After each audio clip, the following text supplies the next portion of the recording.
A global study is revealing the link between common chemicals and cancer.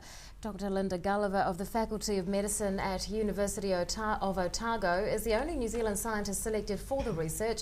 She joins us to talk about it. Good evening. Good evening, Rebecca. Tell us a little bit about this research you're involved in.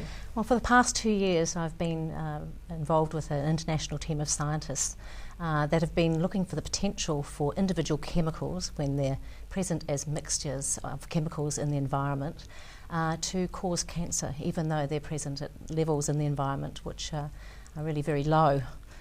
So 2012 there was a non-government organisation set up called Getting to Know Cancer, and they assembled 2 task forces to deal with the issue, and I'm part of the Environmental Mixtures Task Force.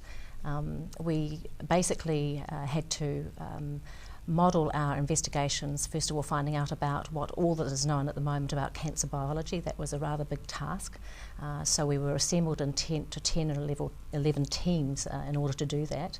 And each of the teams was designated a cancer hallmark. And a cancer hallmark is really an enabled characteristic that a cell gains in order to turn malignant.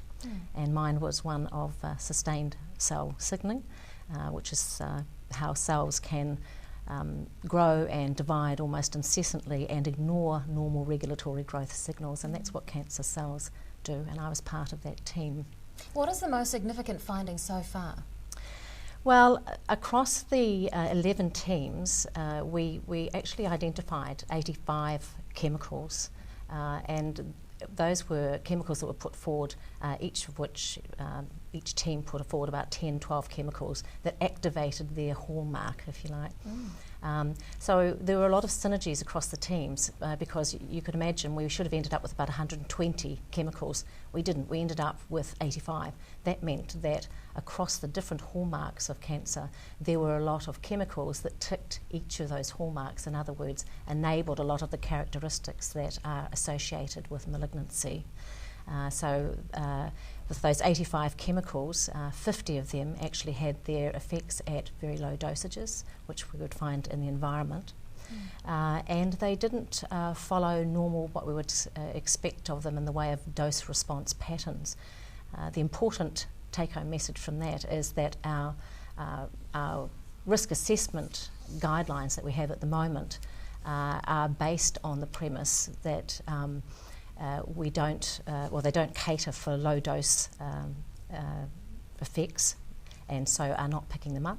And they also have expectations of a particular dose response, which these particular chemicals did not display. At least a significant number of them did not.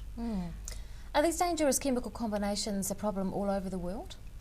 I think it would be fair to say that there's the potential for that to be the case, but I think it's also fair to say that we need much more in the way of research to be able to establish that, and we certainly don't want everybody to start feeling scared about their environment, as we live in a bit of a soup of chemicals, so we have to be careful about that. What do you hope the study will lead to? We're very hopeful that the study will lead to adequate funding, because this particular pathway for cancer causation, if you like, has been thus far under-researched.